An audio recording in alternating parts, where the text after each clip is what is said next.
Quelle tuile pour All Elite Wrestling. Cette nuit, on a appris la triste nouvelle. CM Punk est blessé et va être absent pendant quelques mois. C'est vraiment la poisse côté AEW après ce changement de titre la semaine dernière au PPV Double or Nothing. On partait sur un nouveau cycle avec CM Punk et on va se retrouver un petit peu dans la mouise. On va faire le point dans ce point catch. Alors juste avant, du coup, le planning est un petit peu chamboulé sur Dr Wrestling puisque je devais sortir en début de journée la simulation du show Hell in a Cell qui a été faite sur WWE 2K22. Donc du coup aujourd'hui on va avoir droit à 2 vidéos sur la chaîne Dr Wrestling. C'est une première depuis les débuts de la chaîne, timing oblige parce que si jamais je sors la simulation demain ce sera trop tard. Là je dois réagir à l'actualité chaude du moment, donc voilà, je pense que la vidéo simulation arrivera dans l'après-midi un peu plus tard, mais vous aurez bien entendu les deux ce point catch plus la simulation. Et demain par contre je pense qu'il n'y aura pas de vidéo histoire de recharger un petit peu les batteries et puis un peu de vous laisser souffler parce que sinon vous allez tout le temps être sur ma chaîne. CM Punk donc est venu faire une promo cette nuit à Rampage, du coup à All Elite Wrestling Rampage. Auparavant il avait tweeté un tweet assez glaçant où il expliquait qu'il devait faire le point sur son état et sur sa carrière. Il a tourné un petit peu autour du pot dans sa promo, il n'a pas été tout de suite très équivoque, il n'a pas expliqué tout de suite ce qui allait. Il a dit qu'il y avait une mauvaise et une bonne nouvelle. Avant ça il a fait ce speech habituel, les larmes aux yeux, il y avait beaucoup d'émotions, on sentait que Punk était extrêmement triste, où il expliquait que voilà, même si jamais il botchait, même si jamais il y avait des galères, il adorait ce qu'il faisait, il adorait performer devant le public, ça lui avait manqué, là il est de retour. Et ensuite il parle de la mauvaise nouvelle qui est la suivante, CM Punk est blessé, une blessure assez grave. Alors il n'a pas expliqué ce que c'était, mais d'après les insiders ce serait une blessure au pied. Voilà, une blessure au pied, il n'y a pas plus de détails pour le moment. On soupçonnait le genou ou le pied, parce que c'est vrai que récemment Punk était assez... on sentait qu'il avait une patte un peu folle, et donc du coup il doit se faire opérer s'il veut continuer tout simplement de catcher. La bonne nouvelle étant celle-ci, c'est-à-dire qu'en fait Punk pourra encore catcher, ce n'est pas une blessure de fin de carrière, même si Punk commence à être assez âgé, c'est pas une blessure qui va lui dire stop, c'est terminé. Donc ça c'est la bonne nouvelle. Alors c'est vrai que c'est vraiment une tuile terrible, c'est vraiment, ça brise le cœur. Punk l'a dit d'ailleurs lui-même, j'ai beaucoup de choses cassées dans mon corps, mais le pire c'est le cœur. Et oui, puisque il voulait tellement défendre ce titre. Je pense qu'il y avait tout un arc narratif qui était en train de s'ouvrir autour du titre de Punk. Punk devait sans doute un peu sauver les ratings de All Elite Wrestling après le passage de Page en tant que champion. Et là aujourd'hui, bah, tout repart à zéro, c'est un enfer sur terre. Et donc ce qui va se passer, alors d'abord on ne sait pas vraiment si le titre a été relâché ou pas.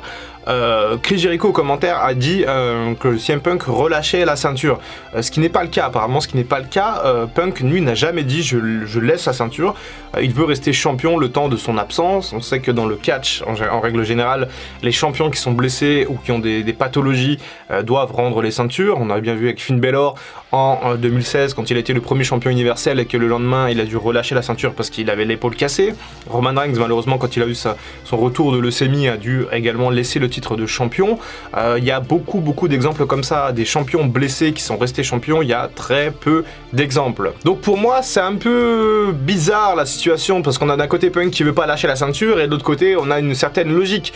Moi en tant que fan de catch, je pense que la meilleure chose à faire, encore une fois je suis pas dans les bureaux de Tony Khan, mais la meilleure chose à faire c'est de relâcher la ceinture.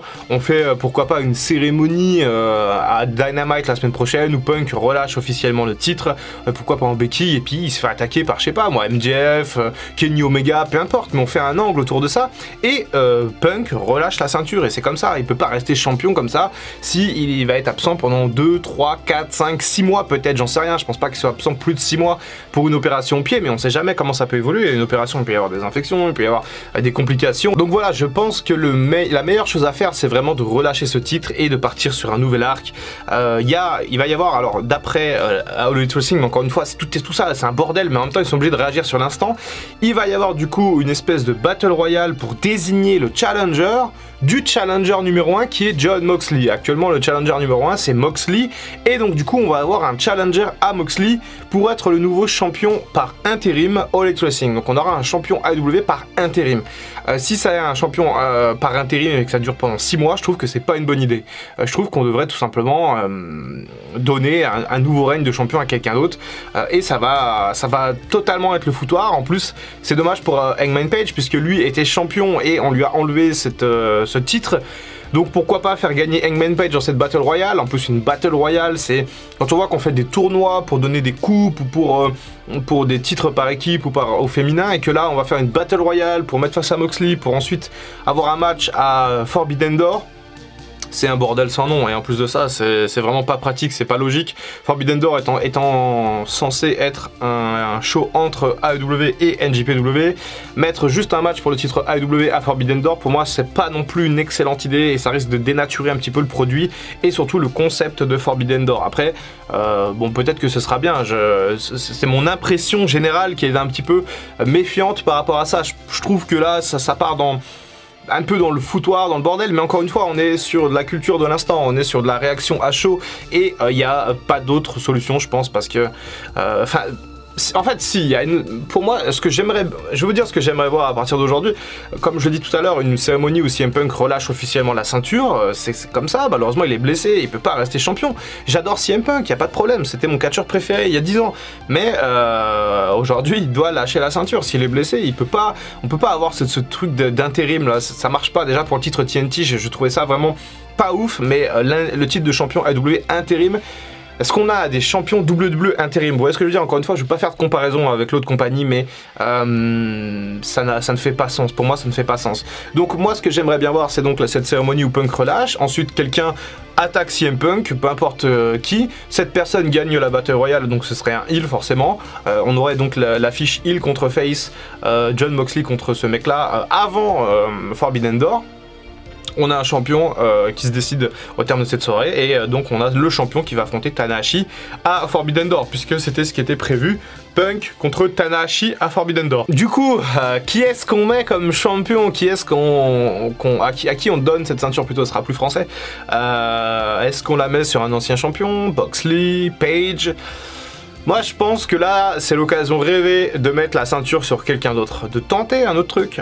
J'ai des noms en tête, hein. Black, Malakai Black, pourquoi pas. Danielson, pourquoi pas, même s'il est pris dans ce truc de Blackpool Club là. Bon, peut-être pas des mecs comme Miro, mais pourquoi pas Hangman Page, un retour. Pourquoi pas un retour d'Hangman Page en tant que champion. Mais surtout,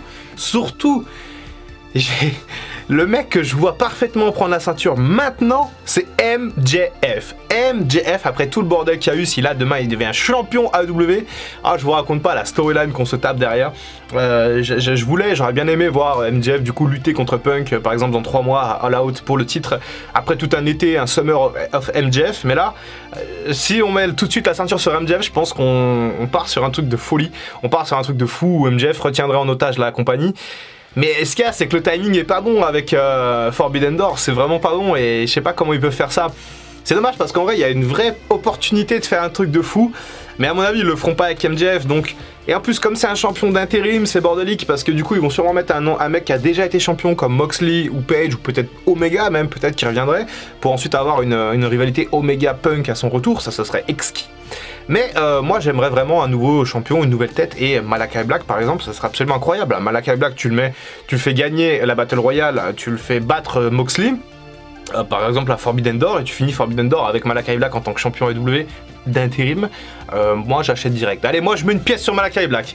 N'hésitez pas à me dire dans les commentaires, à me faire vos pronostics. Dites-moi, pour vous, qui est-ce que vous aimeriez bien voir champion par intérim de AEW, et me faire du coup, voilà, qui est-ce que vous aimeriez voir et qui est-ce que vous pensez voir surtout, et ça peut se rejoindre. Moi j'aimerais bien voir Malakai Black, et je pense qu'il y a moyen qu'il mise sur Malakai Black. Peut-être que je rêve, mais on verra dans quelques semaines, on fera un petit débrief d'ici là. C'était Dr Wrestling, on se retrouve en fin de journée pour la simulation de Hell in a Cell, et croyez-moi ça va être excitant quand même. Alors Hell in a Cell n'est pas vraiment excitant comme pay-per-view, mais cette simulation va être assez excitante, j'ai hâte de vous montrer tout ça. Et en attendant du coup cette simulation, comme d'habitude, prenez soin de vous.